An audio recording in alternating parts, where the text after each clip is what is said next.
Ahoy!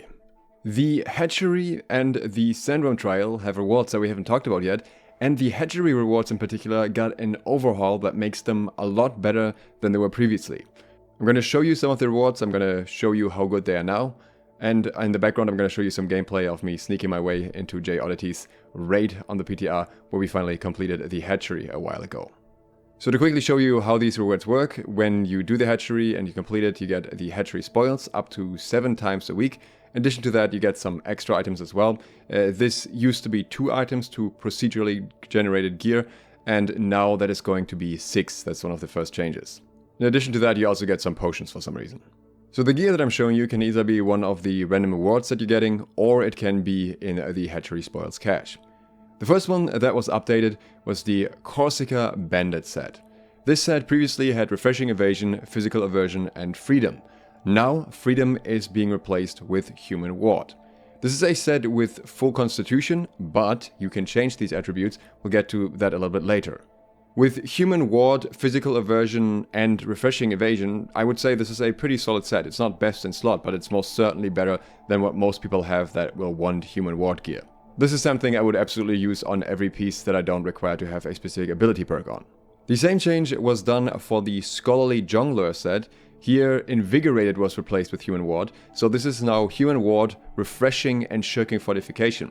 I actually like this even better. Again, the attribute here can be changed, and I would probably do 2 pieces of this while using light, so do the pants plus hat or gloves or shoes, so that I would have 2 pieces of Refreshing, Shirking Fort and Human Ward. I think that is a great combination to have.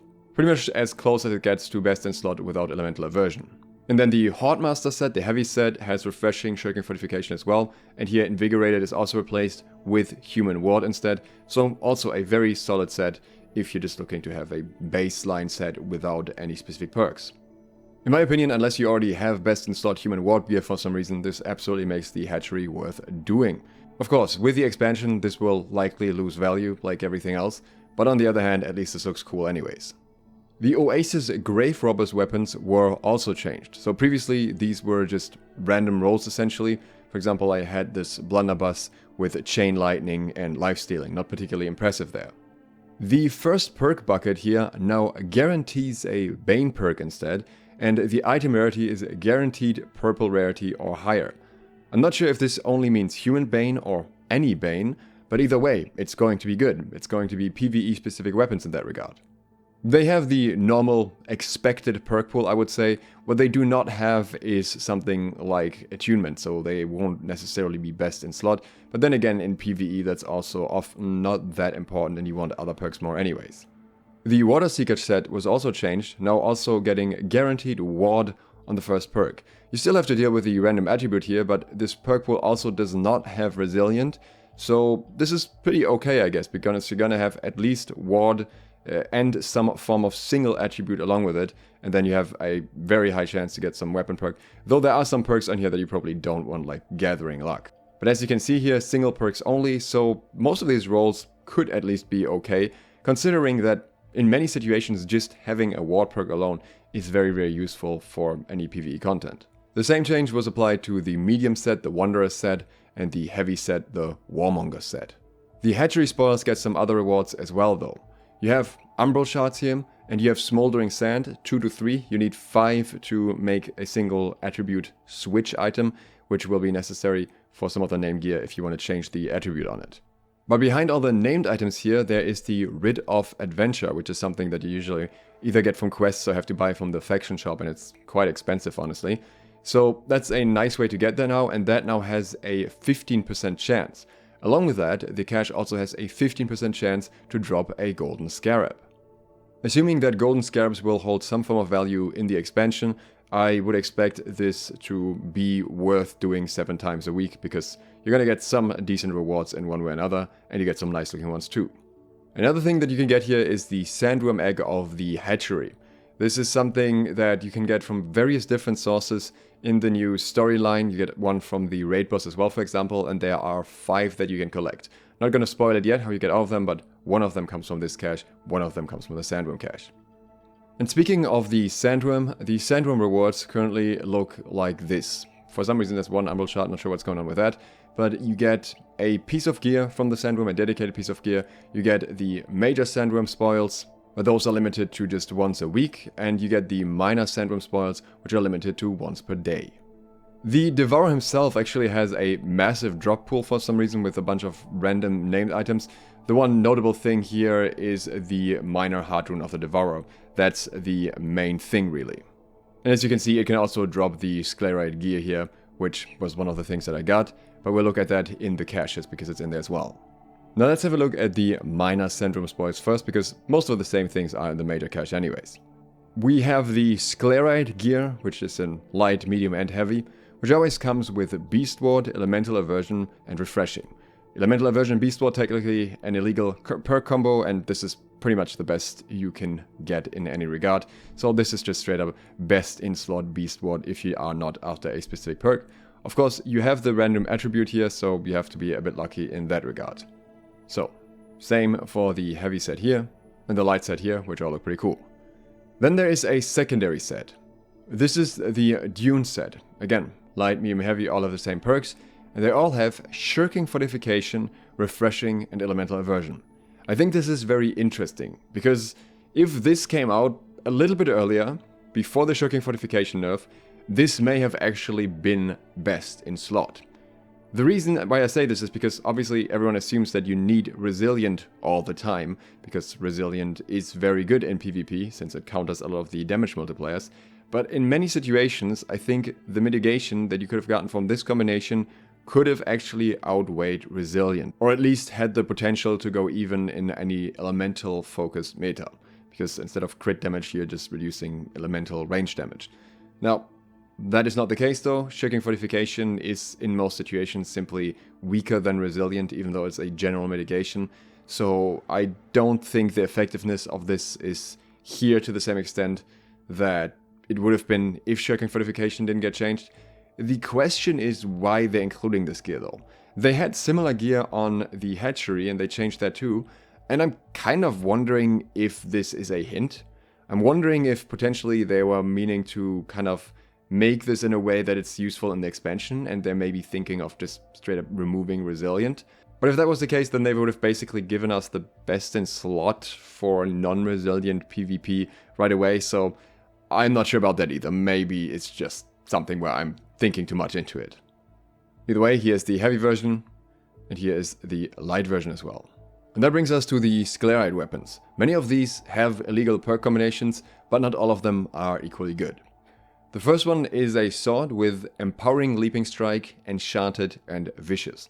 Definitely not a bad combination.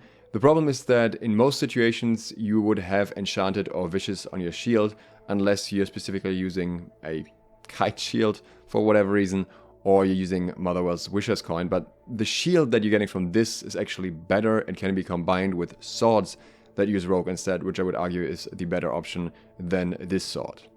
The Great Axe is interesting as well. It has Insatiable Graphwell, Enchanted and Transient Strikes.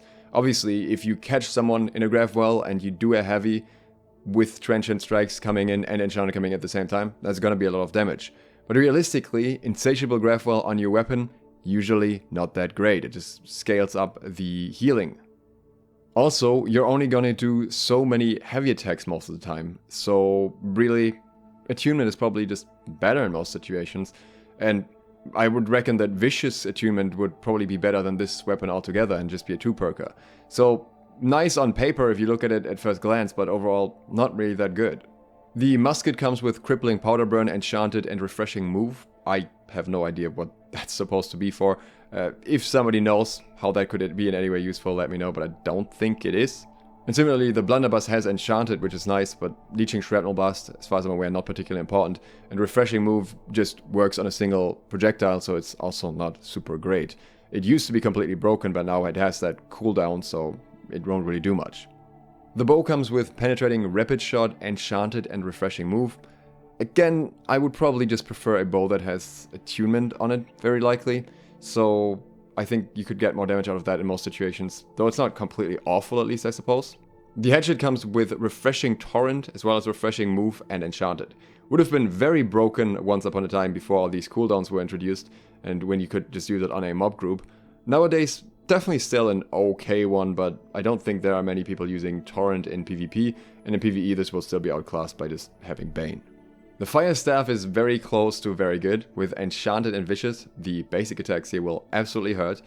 Downside is Empowering Meteor Shower, which is really not used by all too many Fire Staff users. If you are a Fire Staff user that likes Empowering Meteor Shower, then you may like this, but then again, having Chain on here would probably still be preferable by many. The Life Staff is as they should be, Keen Beacon, a blessed and refreshing move. The only one here that is obviously a bit debatable is Keen Beacon on the weapon, which not that many people like, and as far as I'm aware there's also another Life Staff that already has that, but at least Blessed Refreshing Move is the baseline that you want and then some perk with it. Sclerated Maul, the hammer comes with Enchanted, Transient Strikes and Sundering Shockwave. I think this is not that great. On one hand, Armor Breaker is much more important for Rends now than Sundering Shockwave is, and the rend value increase from having this on your weapon doesn't feel worth it anymore since the rend nerf in my opinion. And on the other hand, you have to get a heavy attack off to get the full effectiveness out of Enchanted and Transient Strikes together. This one, again, is gonna hurt if it hits, but overall it's just not justifiable to use over generally better options in my opinion. Sclerite Tusk, the Greatsword, is probably one of the most interesting options. It has Leeching Crosscut, Enchanted and Transient Strikes. Enchanted and Transient Strikes obviously work pretty well in PvP. I very much like Enchanted Greatswords nowadays because you get that quick extra damage and then Transient Strike on top of that, even better.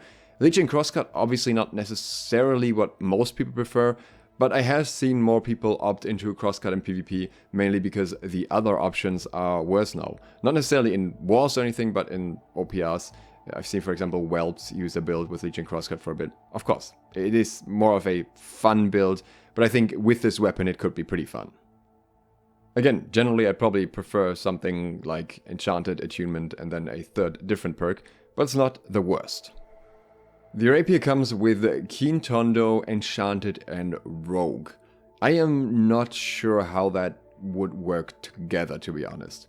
Rogue and Keen Tondo kind of don't really have synergy in themselves, and Enchanted is something you probably wouldn't really want on a bleed rapier because that's what you would go for with Keen Tondo here, so it's a little weird. I think this could be very scary if it hits you in the right moment in a PvP situation because it is Enchanted and Rogue. But overall, I think with the Keen Tondo it's kind of limited. The same cannot be said for the Spear though, which comes with Enfeebling Skewer, Enchanted and Rogue. This is just straight up very, very strong. Enchanted is useful on Spear in PvP because you often are using light attacks in between. So yeah, no complaints here. This is how I think all of these weapons should be. This is the level that I would expect from the rewards here. The Ice Gauntlet is honestly confusing to me. It has Pylon Burst, which I guess is okay, but then Enchanted, which is also decent, and then Refreshing Evasion. Illegal perk, yeah, but why? It doesn't really make any sense to me. The Void Gauntlet has Enchanted and Keen, so far so good, that actually works for the Void Gauntlet, but then it has Nullifying Oblivion, which you really don't want to have on your weapon, so not very good. Kite Shield is not worth talking about because it is a Kite Shield. But the Round Shield makes up for it by having not only 31 strength, by the way, this is also true for the sword. For some reason, these have extra attributes again. I'm assuming that will be fixed before life though.